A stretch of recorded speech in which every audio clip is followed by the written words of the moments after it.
Revolusi hijau. Apa itu revolusi hijau? Revolusi hijau adalah suatu perubahan cara bercocok tanam dari cara tradisional berubah ke cara modern untuk meningkatkan produktivitas pertanian. Gagasan revolusi hijau dimulai ketika Norman Borlaug, ahli agronomi Amerika, melakukan penelitian di Meksiko. Tujuannya yaitu menemukan varietas gandum unggul yang cocok dengan kondisi alam Meksiko. Bahkan varietas unggul ini dapat menghasilkan panen berlipat yang bisa tumbuh dengan baik pada musim panas maupun musim dingin. Berkat penemuannya ini, Norman Borlaug dihadiahi Nobel Perdamaian dan dijuluki sebagai Bapak Revolusi Hijau. Latar belakang munculnya Revolusi Hijau.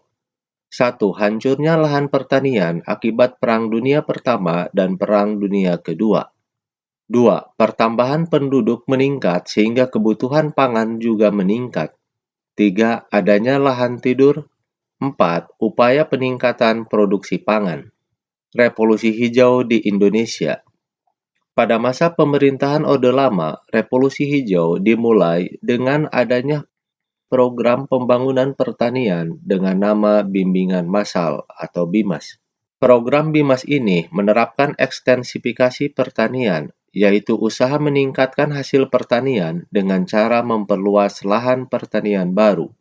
Ekstensifikasi pertanian banyak dilakukan di daerah jarang penduduk seperti di luar Pulau Jawa, khususnya di beberapa daerah tujuan transmigrasi seperti Sumatera, Kalimantan, dan Irian Jaya. Dalam upaya meningkatkan hasil pertanian lebih tinggi lagi, pada masa pemerintahan Orde Baru, mengembangkan program BIMAS menjadi intensifikasi massal atau INMAS pada tahun 1969. Pemerintah Orde Baru melaksanakan program INMAS sebagai program modernisasi pertanian berskala nasional.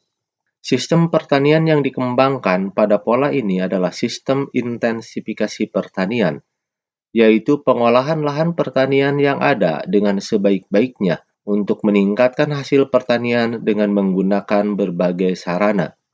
Intensifikasi pertanian banyak dilakukan di Pulau Jawa dan Bali yang memiliki lahan pertanian sempit. Program intensifikasi pertanian pada awalnya menggunakan program Panca Usaha Tani, yaitu 1. Pemilihan bibit unggul. 2. Pengolahan tanah yang baik. 3. Pemupukan yang tepat. 4. Pengendalian hama tanaman. Dan yang terakhir, pengelolaan irigasi yang baik. Program Panca Usaha Tani ini kemudian dilanjutkan dengan program Sabta Usaha Tani. Program Sabta Usaha Tani meliputi kegiatan sebagai berikut. 1. Pengolahan tanah yang baik. 2. Pengairan yang teratur. 3. Pemilihan bibit unggul. 4. Pemupukan. 5. Pemberantasan hama dan penyakit tanaman. 6. Pengolahan pasca panen. Dalam upaya meningkatkan hasil pertanian, pemerintah melakukan penataan program INMAS lantas berubah menjadi intensifikasi khusus atau INSUS. Kalau INMAS titik tekannya pada penerapan panca usaha tani, sedangkan INSUS menekankan peningkatan hasil dari setiap hektar sawahnya. Melalui Sabta Usaha Tani yang penekanannya pada pengembangan teknologi pertanian. Program INSUS mampu meningkatkan hasil yang cukup signifikan. Pada Pelita 1, hasil produksi padi secara nasional mencapai 22 juta ton dari lahan seluas kurang lebih 8 juta hektar sawah. Pada Pelita 5, produksi padi mencapai angka 48 juta ton dari lahan seluas 11 juta hektar sawah.